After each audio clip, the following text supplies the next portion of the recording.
ஒரு ஊரில் ஒரு ஆள் இருந்தான். அவனுக்கு ஒரே ஒரு மகள். அவளை நல்ல இடத்துல கட்டி கொடுக்கணும்னு ஆசைப்பட்டான். அதுக்காக மாப்பிள்ளை தேடிகிட்டு இருந்தான். அவன் கொஞ்சம் வசதியான ஆள், அதனால் நிறைய பேர் வந்தாங்க. இருந்தாலும் ஒரு நல்ல குணமுள்ள மாப்பிள்ளையாக இருக்கணும் அவன் எதிர்பார்த்தான். அப்படி இருக்கணும்னு தொடர்ந்து முயற்சி பண்ணான். கடைசியாக ஒரு 3 பேர் கிடைச்சாங்க. அந்த 3 பேரில் யாரை தேர்ந்தெடுக்கிறது, இதுதான் அவனுக்கு வந்த குழப்பம். இந்த நிலைமையில் ஒரு பெரியவரை தேடி போனான். அவர்கிட்ட தன்னுடைய பிரச்சனையை சொன்னான். அவர் கொஞ்சம் யோசனை பண்ணார். அதுக்கப்புறம் 3 பேரையும் கூப்பிட்டார். இதை பாருங்கப்பா, உங்கள் 3 பேருக்கும் 3 மாத கால அவகாசம் தர்றேன். நீங்கள் இப்போ போகலாம். 3 மாதம் கழித்து திரும்பி வரலாம். அப்படி வரும்பொழுது இந்த 3 மாத காலத்தில் நீங்கள் செஞ்ச நல்ல காரியம் ஏதாவது ஒன்று சொல்லணும். அதை வச்சு உங்களில் ஒருத்தரை நாங்கள் தேர்ந்தெடுத்துக்கிறோம் அப்படின்னு சொன்னாராம். 3 பேரும் சரின்னு சொல்லிவிட்டு திரும்பி போயிட்டாங்க. 3 மாதம் ஆச்சு. அதுக்கப்புறம் ஒரு நாள் திரும்பி வந்தாங்க. அவர் அவங்கள கூப்பிட்டு உட்கார வச்சார். அப்புறம் கேட்டார், இப்போ சொல்லுங்கள், இந்த 3 மாத காலத்தில் நீங்கள் செஞ்சுருக்கிற ஏதாவது ஒரு நல்ல காரியத்தை சொல்லுங்க அப்படின்னார். முதல்ல ஒருத்தன் எழுந்திரிச்சு நின்னான். ஐயா, எங்கள் அப்பா இறந்த பிறகு அவரோட கணக்கு வழக்குகளை எடுத்து பார்த்துக்கிட்டு இருந்தேன். அவர் ஒரு வியாபாரிகிட்ட 10,000 ரூபா கடன் வாங்கியிருக்கிறதாக எழுதியிருந்தார். அந்த வியாபாரியும் இப்போ உயிரோடு இல்லை. இருந்தாலும் அந்த வியாபாரியோட மகனை தேடி கண்டுபிடிச்சேன். கணக்கு புத்தகத்தை காட்டினேன். எங்கள் அப்பா உங்கள் அப்பா கிட்ட 10,000 ரூபா கடன் வாங்கியிருக்கிறதாக இதை எழுதியிருக்கிறார். அதனால் அதை திருப்பி கொடுக்கறதுக்காக வந்திருக்கிறேன். இந்தாங்க அந்த பணம் அப்படின்னு சொல்லி கொடுத்துட்டு வந்துட்டேன் அப்படின்னு நானும். இதை பெரியவர் கவனமாக கேட்டுக்கிட்டார். அதுக்கப்புறம் 2வது இளைஞன் எழுந்திரிச்சான். ஐயா, நான் போன மாதம் ஒரு நாள் ராத்திரி வேளையில் ஒரு காட்டுப்பாதை வழியாக எங்கள் ஊருக்கு போய்கிட்டு இருந்தேன். அந்த சமயத்தில் அந்த வழியாக வந்துக்கிட்டு இருந்த ஒரு வழிப்போக்கர்கிட்ட 4-5 திருடர்கள் வம்பு வளர்த்து அவர்கிட்ட இருந்த பொருளை எல்லாம் கொள்ளையடிச்சிக்கிட்டு இருந்தாங்க. நான் உடனே ஒரு குச்சியை எடுத்துகிட்டு ஓடினேன். அந்த திருடர்களை அடித்து விரட்டினேன். பொருளையெல்லாம் மீட்டு அந்த வழிப்போக்கர்கிட்ட ஒப்படைச்சேன். அவரை பத்திரமா அழைச்சிட்டு போய் அவர் வீட்டில் விட்டுட்டு வந்தேன் அப்படின்னு நானும். இதையும் பெரியவர் கவனமாக கேட்டுக்கிட்டார். அடுத்தபடியாக 3வது இளைஞன் எழுந்திரிச்சான். ஐயா, போன மாதம் ஒரு நாள் நான் ஒரு மலைப்பாதை வழியாக போய்கிட்டு இருந்தேன். மலைப்பாதை விளிம்பில் ஒரு மதகு கட்டை, அது மேலே ஒரு ஆள் படுத்து தூங்கிட்டு இருந்தான். அந்த பக்கம் தவறி உருண்டு விழுந்திருந்தான்னா அதில் பாதாளம். அது மலையடி வாரத்தில் போய் தான் விழணும். அவ்வளவு பள்ளம்.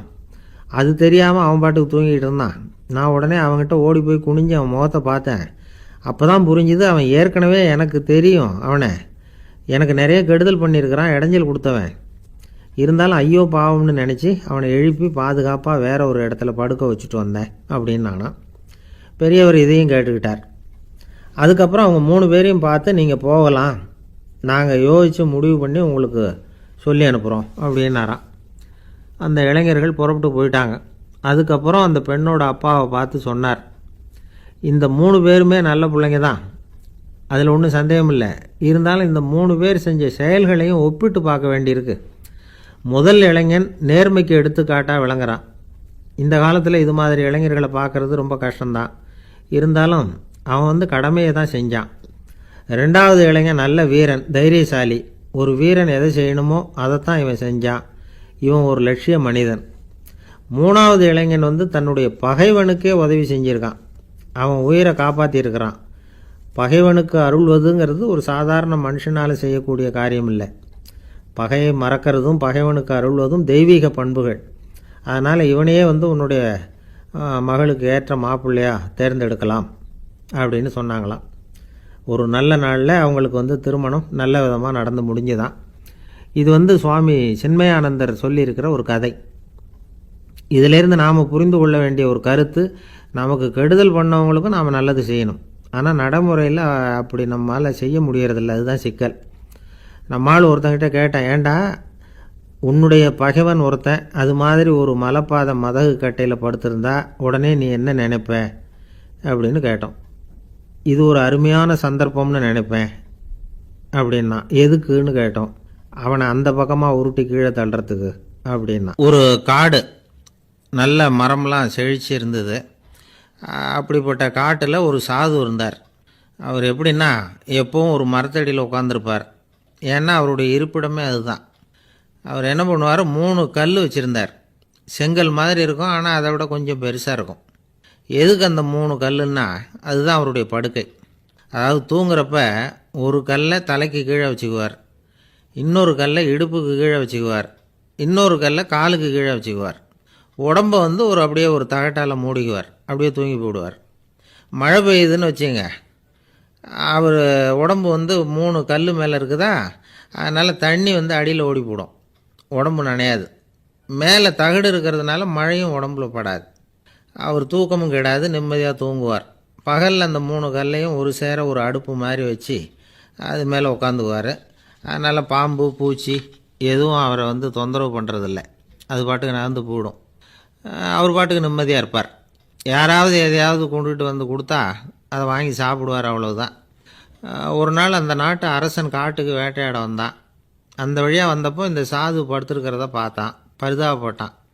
ஐயோ பாவம், இவர் இப்படி இந்த கல் மேலே உடம்பை வச்சுக்கிட்டு தூங்குறாரு, என்ன பாடுபடுவார், இவரை நாம் வந்து அரண்மனைக்கு அழைச்சிட்டு போய் சுகமாக நிம்மதியாக இருக்கிறதுக்கு வழி செஞ்சு கொடுப்போம், அது ரொம்ப நல்லாயிருக்கும் அப்படின்னு நினச்சான். அப்படி நினச்சிக்கிட்டே அரண்மனைக்கு வந்துட்டான். அதுக்கப்புறம் ஒரு பல்லக்கையும் 2 சேவகர்களையும் காட்டுக்கு அனுப்பி அந்த சாதுவை மெதுவாக இங்கே அழைச்சிட்டு வந்துடுங்க அப்படின்னு சொல்லி அனுப்பி வச்சான். இவங்க போய் அவர்கிட்ட விவரத்தை சொன்னாங்க.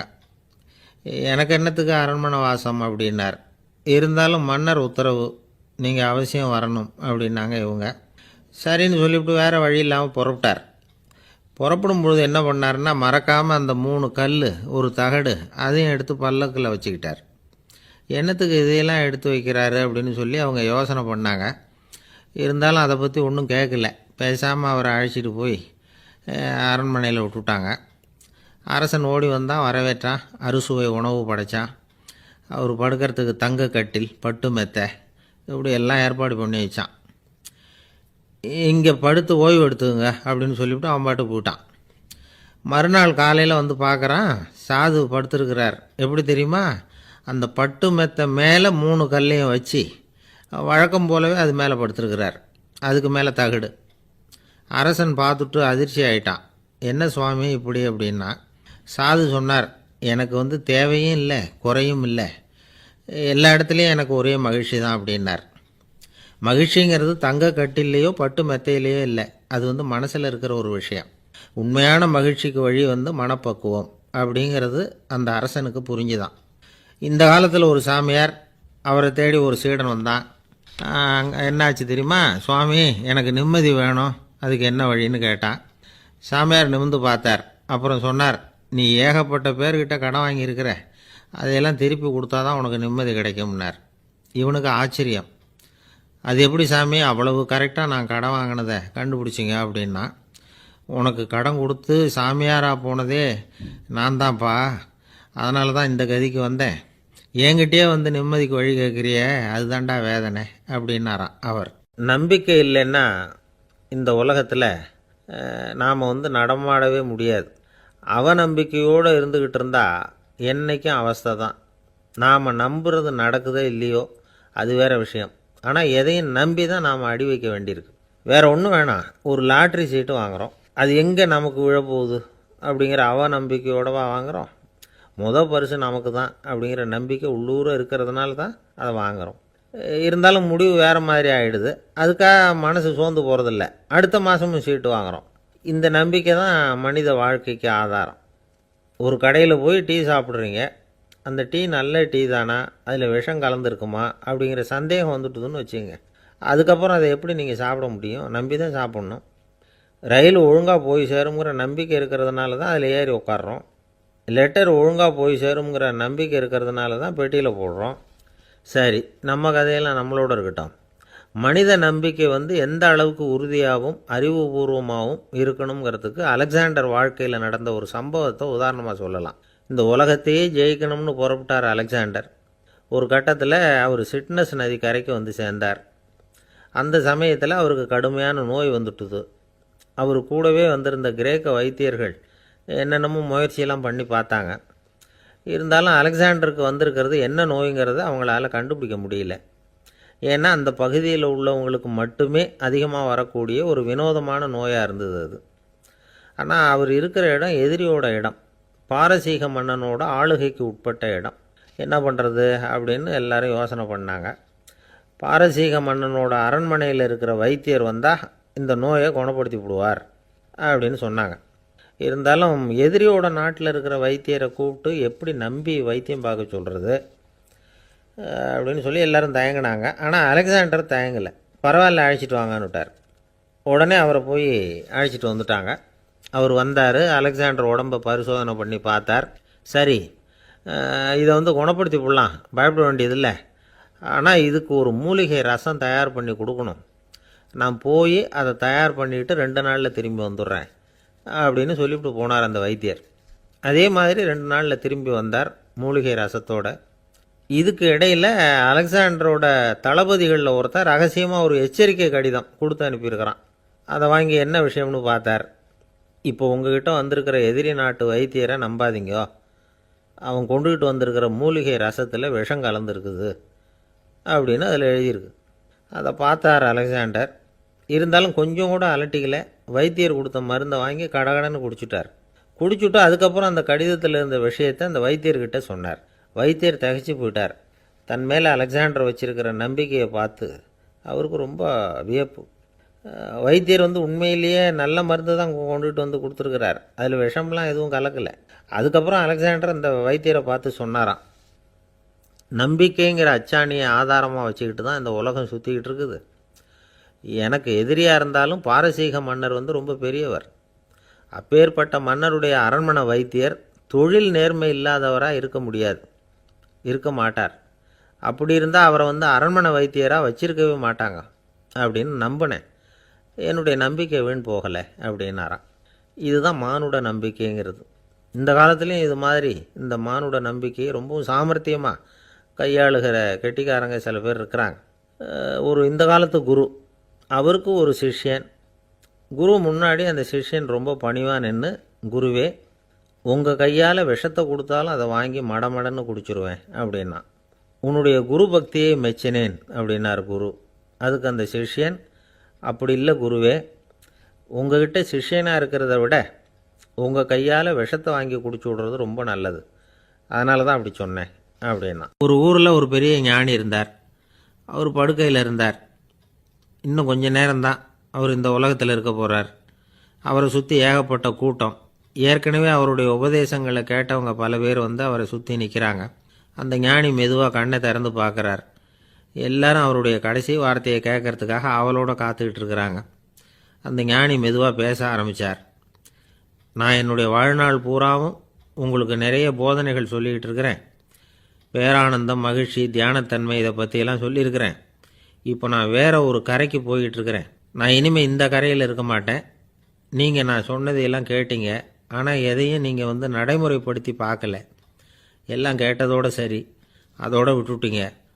அப்புறம் அதை தள்ளி போட்டுக்கிட்டே வந்துட்டீங்க. மேலும் அதை தள்ளி போடுறதுல எந்த பிரயோஜனமும் கிடையாது. இப்போ நான் போய்கிட்டு இருக்கிறேன். உங்களில் யாராவது என்னோட வர்றதுக்கு தயாரா அப்படின்னு கேட்டார். அவ்வளவுதான். யாரும் வாயை திறக்கலை.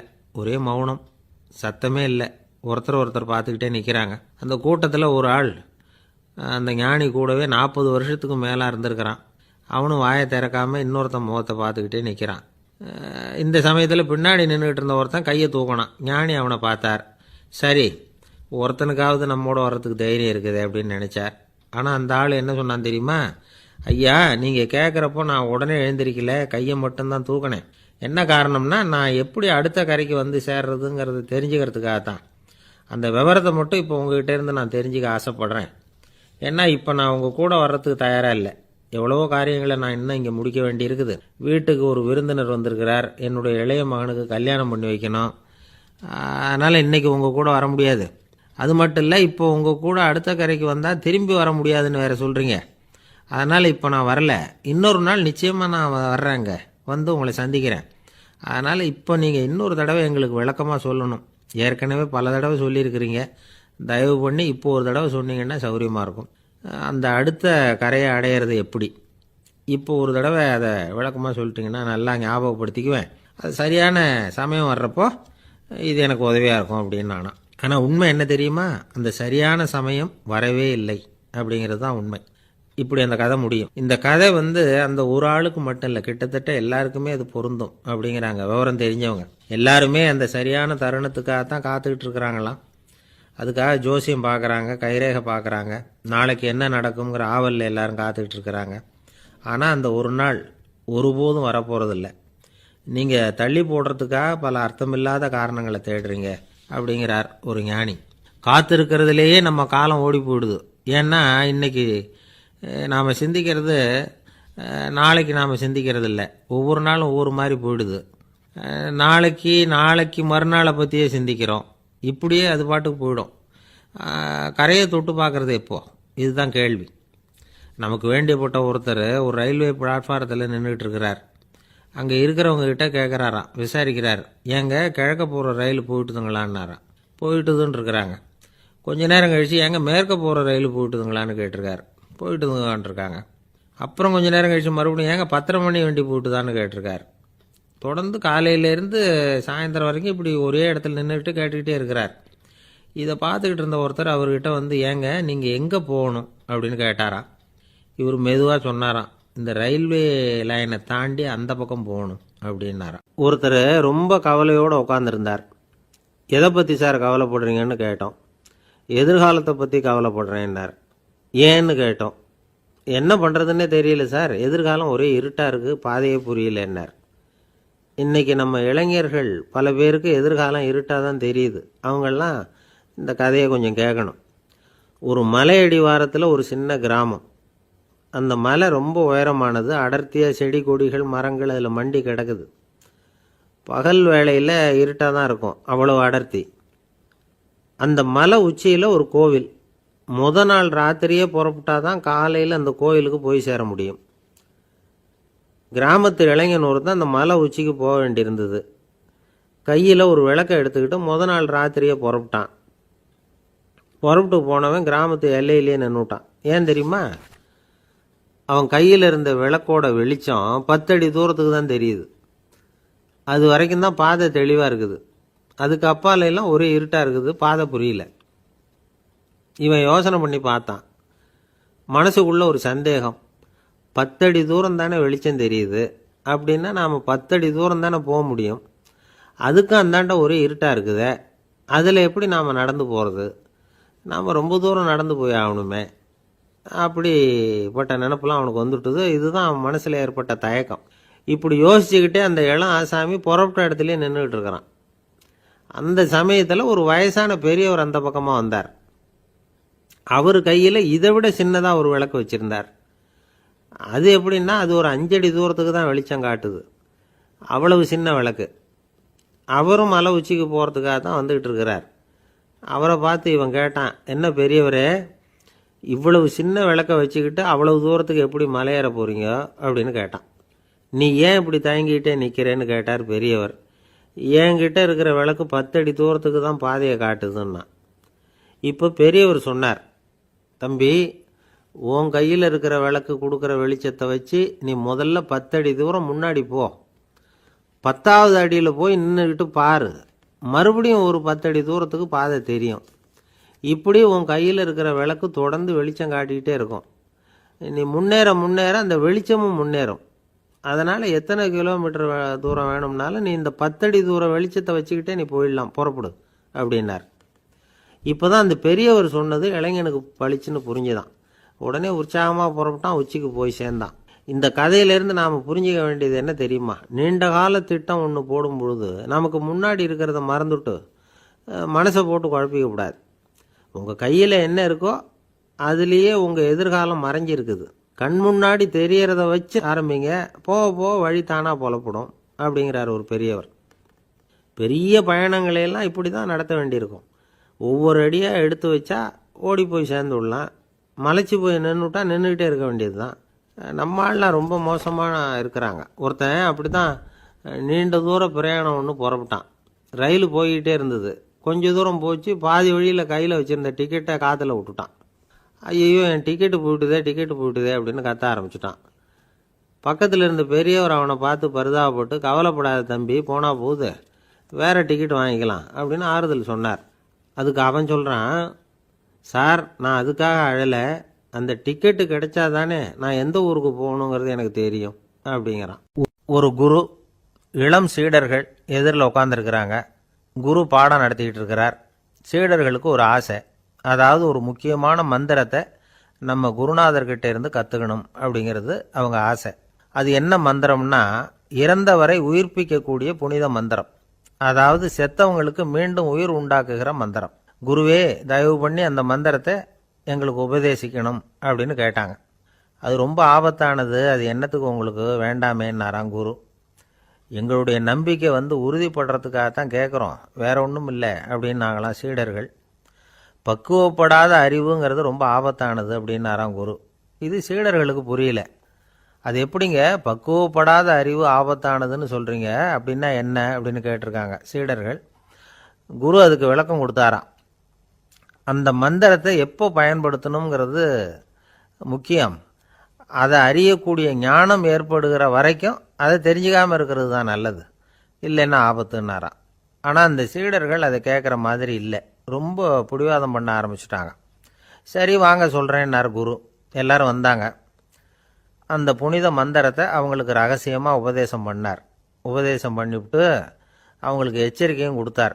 இந்த மந்திரத்தை நல்லா ஆராய்ச்சி பார்த்ததுக்கு அப்புறம்தான் உச்சரிக்கணும், அவசரப்பட்டு எதுவும் செஞ்சிடக்கூடாது அப்படின்னு ஒரு தடவைக்கு பல தடவை எச்சரிக்கை கொடுத்தார். சரின்னு சொல்லிவிட்டு அவங்கெல்லாம் மந்திரத்தை கற்றுக்கிட்டு எழுந்திரிச்சு போயிட்டாங்க. ஒரு நாள் அந்த சீடர்கள் எல்லாம் மணற்பாங்கான இடத்துல அப்படியே நடந்து போயிட்டுருக்கிறாங்க. ஒரு பாலைவன பகுதி மாதிரி ஒரு இடம். அங்கே ஒரு இடத்துல எலும்புகள் குவியலாக கிடந்தது. உடனே இந்த சீடர்கள் முன்ன பின்ன யோசிக்காம, தியானமும் பண்ணாமல் அந்த மந்திரத்தோட பயனை சோதித்து பார்க்கணும் அப்படின்னு நினச்சிக்கிட்டு அந்த மந்திரத்தை உச்சரிக்க ஆரம்பிச்சிட்டாங்க. அவ்வளவுதான். உடனே என்னாச்சு தெரியுமா? அந்த எலும்புகள் எல்லாம் ஓநாய்களாக மாறி அவங்கள துரத்த ஆரம்பிச்சுட்டுது. சீடர்கள் எல்லாம் தலைதெறிக்க ஓட ஆரம்பிச்சிட்டாங்க. ஓநாய்களும் விடலை, அவங்கள துரத்தி பிடிச்சி கடித்து கொதற ஆரம்பிச்சுட்டுது. அப்போ தான் அந்த சீடர்களுக்கு குரு சொன்ன அறிவுரையோட அர்த்தம் புரிஞ்சுது. பக்குவப்படாத அறிவு ஆபத்தானது அப்படிங்கிறது.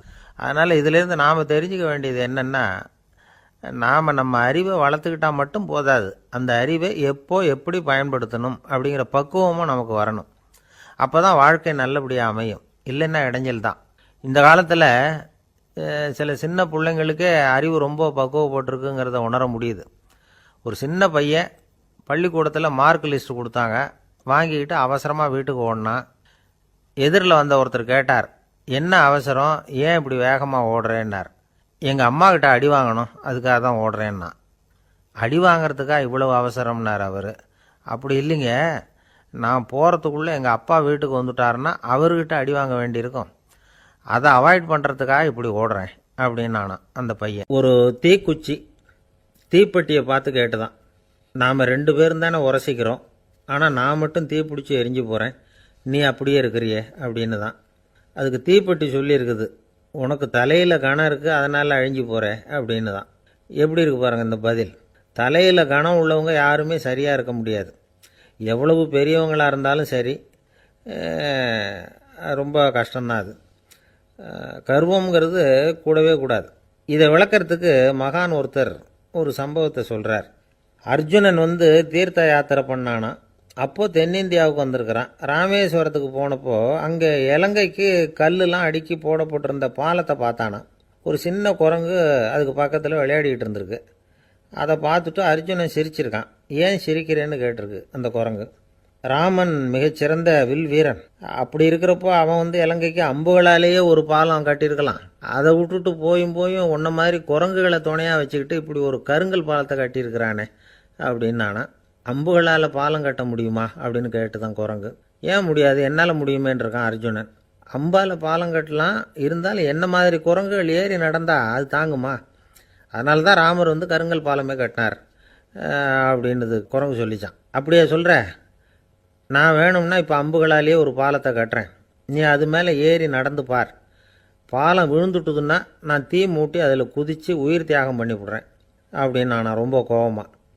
உடனே அந்த சின்ன குரங்கு பெரிய உருவம் எடுத்துட்டு தான் கையில் கதையோடு அர்ஜுனன் முன்னாடி நிற்கிறான் அனுமன். பார்த்தா, என்னுடைய தலைவர் ராமரையா இழிவாக பேசுகிற, நீ இப்போ பாலம் கட்டு, நான் என்னுடைய பலத்தை காட்டுறேன் அப்படின்னா அனுமன். அர்ஜுனன் தன்னுடைய காண்டிபத்தை எடுக்கிறான், சரமாரியாக அம்புகளை விடுறான். அதெல்லாம் ஒன்றோட ஒன்று கோத்துக்கிட்டு அப்படியே பாலம் மாதிரி நிற்கிது. அர்ஜுனன் தலை நிமிர்ந்து நின்னான். அனுமன் உயர கிளம்பி அங்கேருந்து பாலத்தில் பொத்துன்னு இறங்கினான். பாலம் அப்படியே நொறுங்கி போச்சு தூள் தூளாக. என்ன அர்ஜுனா, இப்போ என்ன செய்ய போகிற அப்படின்னா ஏளனமா. அர்ஜுனன் தலையை தொங்க போட்டுக்கிட்டான். சொன்னபடி தீ மூட்டி அதில் குதிக்கிறதுக்காக 3 தடவை சுற்றி வந்தான். அப்போது கிருஷ்ணர் அங்கே வந்தார். என்ன அர்ஜுனா, என்ன நடக்குது, என்ன இது அப்படின்னு ஒன்றும் தெரியாத மாதிரி கேட்டார். அர்ஜுனன் வாயை திறக்கிறதுக்கு முன்னாடி அனுமன் வாயை திறந்தான், நடந்ததை சொன்னான். அர்ஜுனன் சவால் விட்டபடி உயிர் திறந்தே ஆகணும்னா அனுமன். கிருஷ்ணர் யோசனை பண்ணார். நல்லது, இந்த சவால் விட்டதுக்கும் நடந்ததுக்கும் யார் சாட்சி? பெரியவர் ஒருத்தரை சாட்சியாக வச்சுக்கிட்டல்லவா நீங்கள் இந்த போட்டியை நடத்தியிருக்கணும் அப்படின்னார். அதனால் என்ன, இப்போ மறுபடியும் அந்த போட்டியை நடத்திவிட்டா போச்சு, என்னால் அந்த அம்பு பாலத்தை நொறுக்க முடியாதா அப்படின்னா அனுமன். சரி, இப்போ மறுபடியும் அது நடக்கட்டும்னார் கிருஷ்ணர்.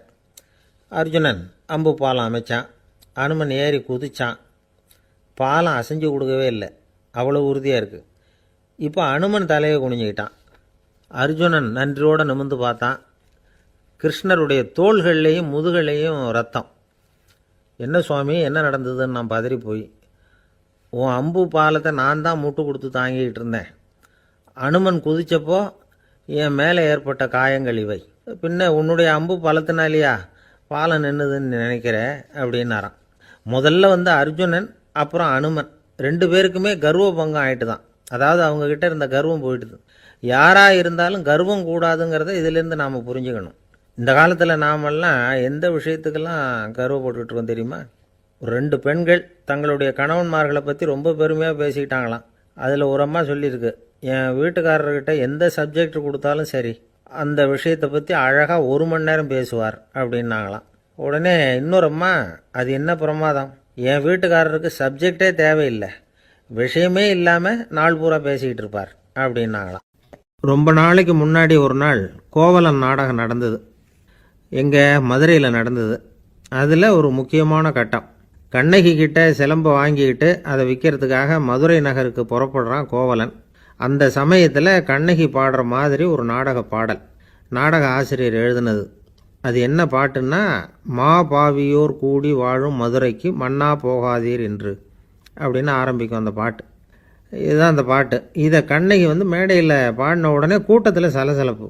நம்ம ஊர்லேயே நமக்கு முன்னாடியே நின்றுக்கிட்டு மா பாவியோர் கூடி வாழும் மதுரை அப்படின்னு சொல்கிறாங்களே, என்ன தைரியம் அப்படின்னு எல்லாம் குழப்பம் பண்ண ஆரம்பிச்சிட்டாங்க. மக்கள் சத்தம் போட ஆரம்பிச்சிட்டாங்க. எதிர்ப்பு குரல் அது பாட்டுக்கு வர வர அதிகமாக போட்டுது.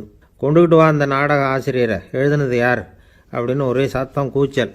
வேறு வழி இல்லை. மெதுவாக மேடைக்கு வந்தார் அந்த நாடக ஆசிரியர். 4 பக்கத்திலிருந்தும் கேள்வி கணைகள். மக்களை பார்த்து கொஞ்சம் அமைதியாக இருங்கோ அப்படின்னு சொல்லிவிட்டு தன்னுடைய விளக்கத்தை சொல்ல ஆரம்பித்தார் அந்த நாடக ஆசிரியர்.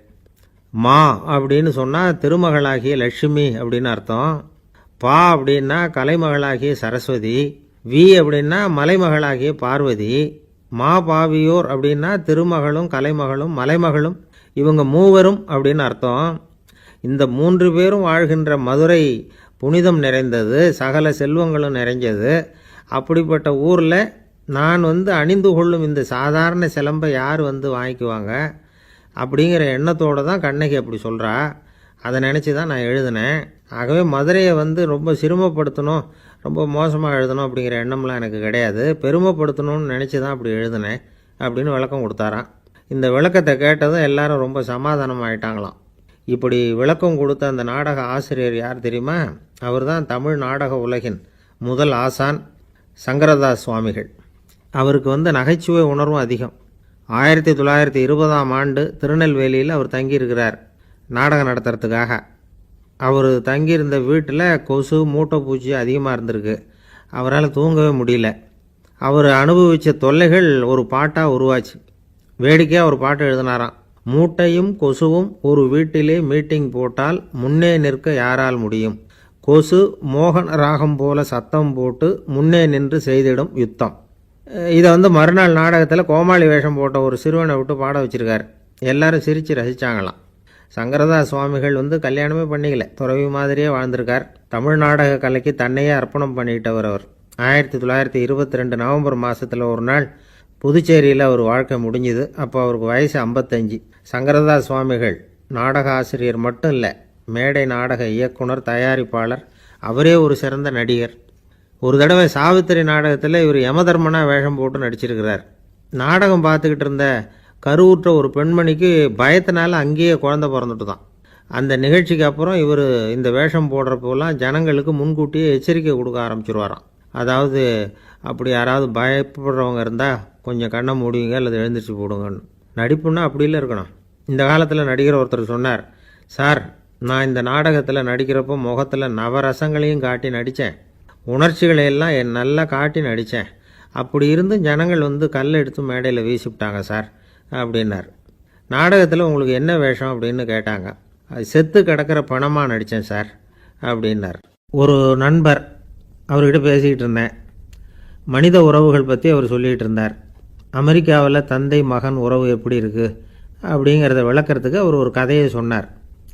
ஒரு அப்பா பகல் பூராவும் அலுவலகத்தில் வேலை, ஓடி ஆடி உழைச்சிக்கிட்டு களைச்சி போய் ராத்திரி 10 மணிக்கு மேலே வீடு திரும்பினான். வீட்டு வாசலில் அவரோட மகன் காத்துக்கிட்டு இருக்கிறான். இன்னமும் தூங்கலை. அப்பாவை வாசல்லையே தடுத்து நிறுத்தி, அப்பா உனக்கு சம்பளம் எவ்வளவு அப்படின்னு கேட்குறான். ஏற்கனவே ஆஃபீஸ் பிரச்சனைகளால் அழுத்து போய் திரும்புகிற அப்பாவுக்கு கோவம் வந்துடுது. என்னடா இப்படிலாம் கேளுன்னு உங்கள் அம்மா உனக்கு சொல்லி கொடுத்தாளா அப்படின்னு சொல்லிவிட்டு உள்ளே போய் சட்டையை கட்டி மாட்டிவிட்டு குளிச்சுவிட்டு மறுபடியும் வெளியில் உடையை மாற்றுகிற சமயம் அப்போ மறுபடியும் மகன் உள்ளே நிற்கிறான் அவர் முன்னாடியே. அப்பா உனக்கு எவ்வளவு சம்பளங்கிறான் மறுபடியும். அப்பாவுக்கு எரிச்சல் அதிகமாகிட்டுது. மணிக்கு $20 போதுமா அப்படின்னார். அப்படின்னா எனக்கு ஒரு $10 தர முடியுமான்னா மகன். இதுக்கு தான் என் சம்பளம் எவ்வளவுன்னு கேட்டியா? 2ஆம் வகுப்பு படிக்கிற உனக்கு எதுக்குடா $10 அப்படின்னு கத்திவிட்டு தொலைக்காட்சி பெட்டியின் முன்னாடி போய் உட்காந்துக்கிட்டு ஏதோ நிகழ்ச்சியை பார்க்க ஆரம்பிச்சிட்டார். கொஞ்ச நேரம் கழித்து மறுபடியும் மகன் நிற்கிறான். அப்பா ப்ளீஸ் எனக்கு ஒரு $10 கொடுக்க முடியுமா? மகனுடைய கண்களில் கண்ணீர். என்னடா அவன் கண்ணீரை காட்டி காரியம் சாதிக்கலாம்னு பார்க்குறியா? ஒரு காசு கூட கொடுக்க மாட்டான் போ அப்படின்னு விரட்டி விட்டான்.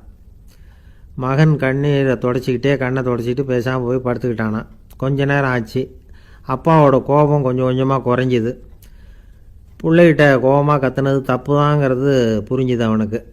எழுந்திரிச்சு போனான், படுக்கை இறக்கி போனான். மகனை பார்த்தான். அவன் தலையணையை கட்டி பிடிச்சிக்கிட்டு அழுதுகிட்டு இருக்கிறான்.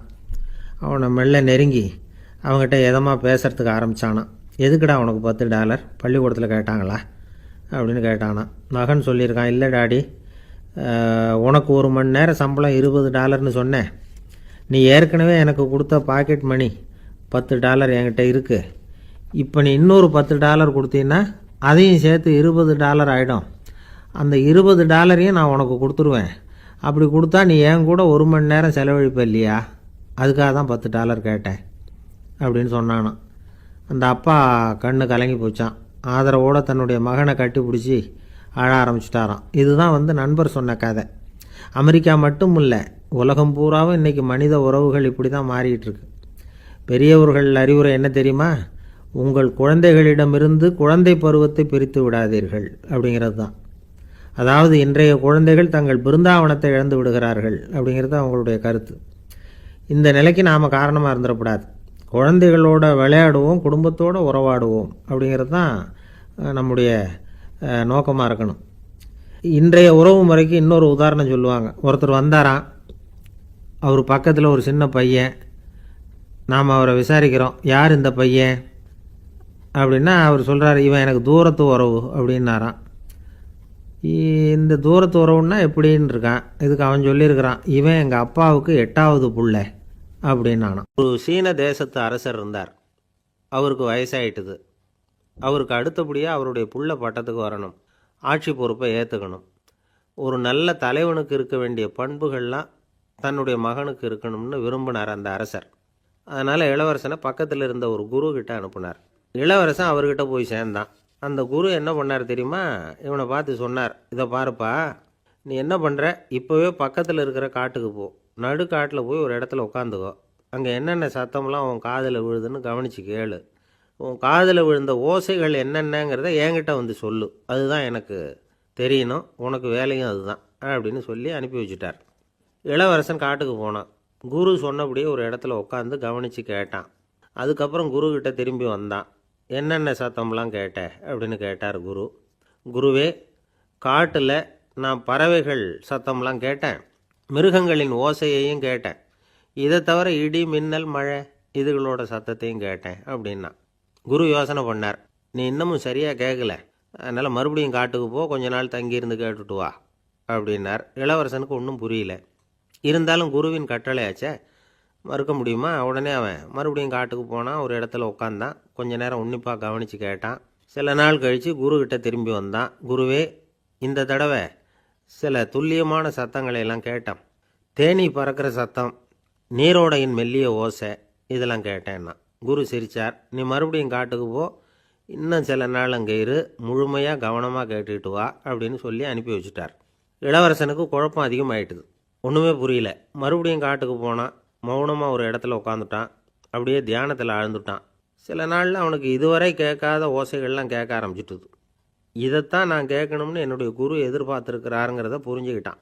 உடனே குருக்கிட்ட ஓடனான். குருவே, இந்த தடவை காதுகளுக்கு கேட்க முடியாத சில ஓசைகளை கூட என்னால் உணர முடிஞ்சுது.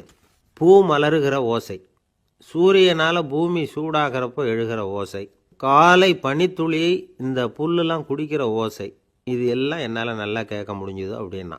குருவுக்கு இப்போ தான் திருப்தி ஏற்பட்டு தான். இளவரசனை பார்த்து சொன்னார், இதை பாருப்பா, இப்போ தான் நாட்டை ஆளுகிற தகுதி உனக்கு வந்திருக்குது அப்படின்னு சொல்லி அதுக்கு விளக்கமும் கொடுத்தாராம். எந்த அரசன் தன்னுடைய மக்களின் எதையும் பேசுகிற மௌன மொழியை, மௌன வார்த்தைகளை கேட்குறானோ அவன்தான் ஆள தகுதி உள்ளவன். எந்த அரசன் தன்னுடைய மக்களின் உணர்ச்சிகளை உண்மையாக உணர்றானோ அவன்தான் முதன்மையான அரசன். போலி வார்த்தைகளை மட்டும் கேட்டுட்டு பல மௌன ராகங்களை காதில் வாங்கிக்காதவன் அரசனே இல்லை. எந்த நாட்டில் எப்போ ஒரு அரசன் தன்னுடைய மக்களின் உணர்ச்சிகளை கேட்க மறுக்கிறானோ அன்னையிலேருந்தே அந்த நாடு அழிய தொடங்குது அப்படின்னு அர்த்தம். இதுதான் அந்த குரு இளவரசனுக்கு போதிச்சது. வாயால் பேசுகிறத மட்டும் கேட்டு ஏமாறக்கூடாது, உணர்ச்சிகளையும் கேட்குறதுல தான் மனப்பக்குவம் உண்டாகும். மக்கள் உணர்ச்சிகளை புரிந்து கொள்ளாத அரசர்கள் நீடிச்சிருக்க முடியாது. அது மாதிரி நாடுகளில் அடிக்கடி குழப்பம் தான் உண்டாகும். அப்படி இருந்தால் அடிக்கடி ஆட்சி மாறிக்கிட்டு இருக்கும். அப்படிப்பட்ட ஒரு தேசம், அங்கே ஒரு சிறைச்சாலையில் 3 கைதிகள் பேசிக்கிட்டு இருந்தாங்க. ஒருத்தன் சொன்னான், நான் இந்த நாட்டு ராஜாவை எதிர்த்து பேசிக்கிட்டு இருந்தேன், அதனால் என்னை பிடிச்சி கொண்டாந்து இங்கே போட்டுட்டாங்க அப்படின்னா ஒருத்தன். இன்னொருத்தன் சொன்னான், நான் இந்த நாட்டு ராஜாவை ஆதரித்து பேசிக்கிட்டு இருந்தேன், அதனால் என்னை பிடிச்சி கொண்டாந்து இங்கே தள்ளிவிட்டாங்க அப்படின்னா.